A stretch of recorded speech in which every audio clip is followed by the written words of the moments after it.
यूहन्ना रचित सुसमाचार अध्याय 3। फरीसियों में निकोदेमुस नाम का एक मनुष्य था जो यहूदियों का सरदार था। उसने रात को यीशु के पास आकर उससे कहा, हे रब्बी, हम जानते हैं कि तू परमेश्वर की ओर से गुरु होकर आया है, क्योंकि कोई इन चिन्हों को जो तू दिखाता है, यदि परमेश्वर उसके साथ ना हो तो नहीं दिखा सकता।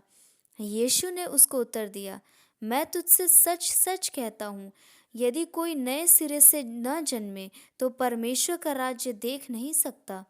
निकोदेमुस ने उससे कहा, मनुष्य जब बूढ़ा हो गया तो कैसे जन्म ले सकता है? क्या वो अपनी माता के गर्भ में दूसरी बार प्रवेश करके जन्म ले सकता है? यीशु ने उत्तर दिया, मैं तुझसे सच सच कहता हूँ, जब तक कोई मनुष्य जल और आत्मा से न जन्मे तो वह परमेश्वर के राज्य में प्रवेश नहीं कर सकता।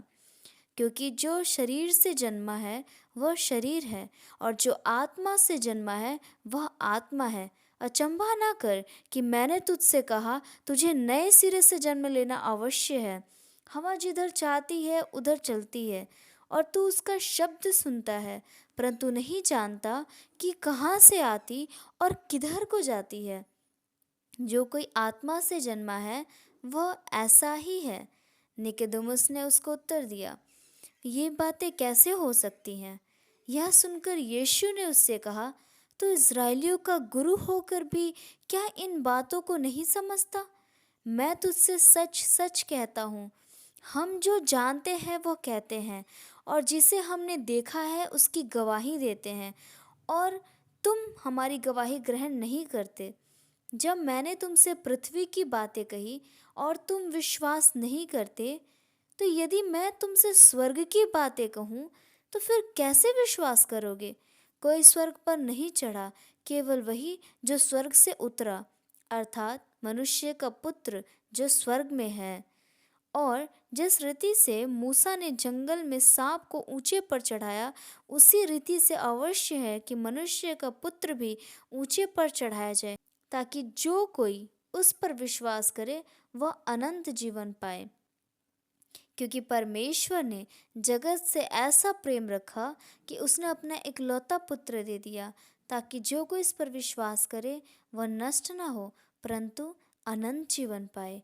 परमेश्वर ने अपने पुत्र को जगत में इसलिए नहीं भेजा कि जगत पर दंड की आज्ञा दे, परंतु इसलिए कि जगत उसके द्वारा उद्धार पाए।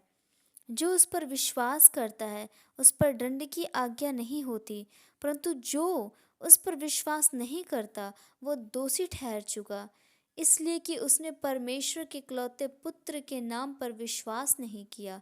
और दंड की आज्ञा का कारण यह है कि ज्योति जगत में आई है, और मनुष्य ने अंधकार को ज्योति से अधिक प्रिय जाना, क्योंकि उनके काम बुरे थे। क्योंकि जो कोई बुराई करता है वह ज्योति से बैर रखता है और ज्योति के निकट नहीं आता, ऐसा न हो कि उसके कामों पर दोष लगाया जाए। परंतु जो सत्य पर चलता है वो ज्योति के निकट आता है, ताकि उसके काम प्रकट हो कि वह परमेश्वर की ओर से किए गए हैं। इसके बाद यीशु और उसके चेले यहूदिया देश में आए, और वह वहाँ उनके साथ रहकर बपतिस्मा देने लगा। यूहन्ना भी शालेम के निकट एनोन में बपतिस्मा देता था, क्योंकि वहाँ बहुत जल था और लोग आकर बपतिस्मा लेते थे। यूहन्ना उस समय तक जेल खाने में नहीं डाला गया था। वहाँ यूहन्ना के चेलों का किसी यहूदी के साथ शुद्धि के विषय में वाद विवाद हुआ, और उन्होंने यूहन्ना के पास आकर उससे कहा, हे रब्बी, जो व्यक्ति यरदन के पार तेरे साथ था और जिसकी तूने गवाही दी है, देख वो बपतिस्मा देता है और सब उसके पास आते हैं।